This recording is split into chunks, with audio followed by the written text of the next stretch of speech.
Okay, so we're getting an error here. It says fatal error, class Drupal blind date route object interface not found. And then it tells us to look on line 29 of blind date subscriber. So let's go back to our code and take a look at that line. Line 29 is right here. And you can see that this class here is highlighted right now. Now the reason that this is highlighted is because as far as this code can tell, as far as PHP Storm can tell, this class doesn't actually exist.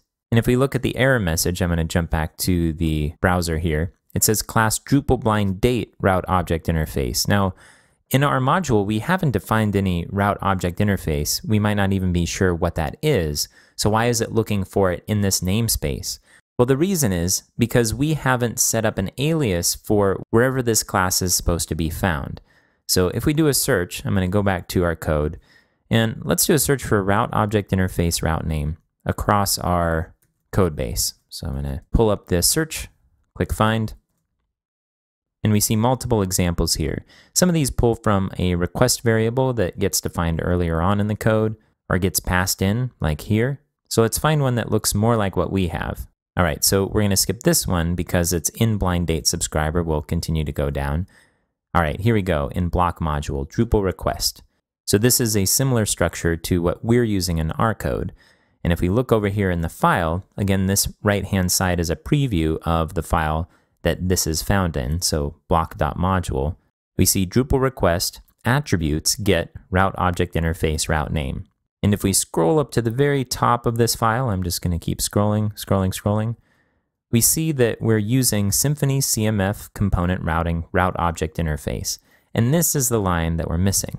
Once we have this, then our class should be able to find out where exactly the route object interface class is coming from. So I'm going to copy that, and I'll go back to our blind date subscriber.php file, go up to the top, and I'm going to paste in Symfony CMF component routing route object interface here.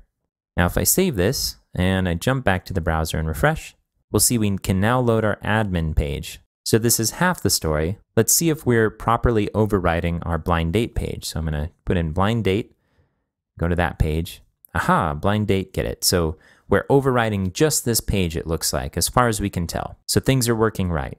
Now, if we go back to the code, there was one other thing about this Drupal request that was different than our implementation. So I'm going to scroll down here till we get to it again. So what we did before was Drupal request get. But what we're seeing here in the block module is Drupal request attributes get. And we can see this repeated across Drupal core. So even though this appears to be working just fine, it seems like this is the standard across Drupal core. So this is a good opportunity to update our code to reflect this pattern. So what I'm going to do is copy this attributes part, and I'm going to jump back up here and paste it after request, save it, and then I want to test this out again in the browser. So I'll refresh. Okay, we're overriding this properly. If we go back to our home page, it looks like it's good to go. So if you're in the process of kind of chasing Drupal 8, you're doing some development work for Drupal 8 and a full release candidate isn't out yet, it's possible you might run into these small syntax changes along the way. So a good thing to do is just what we did here, which is search for a particular unique phrase that's part of code that might not be working, and then see how exactly that's used inside of Drupal core.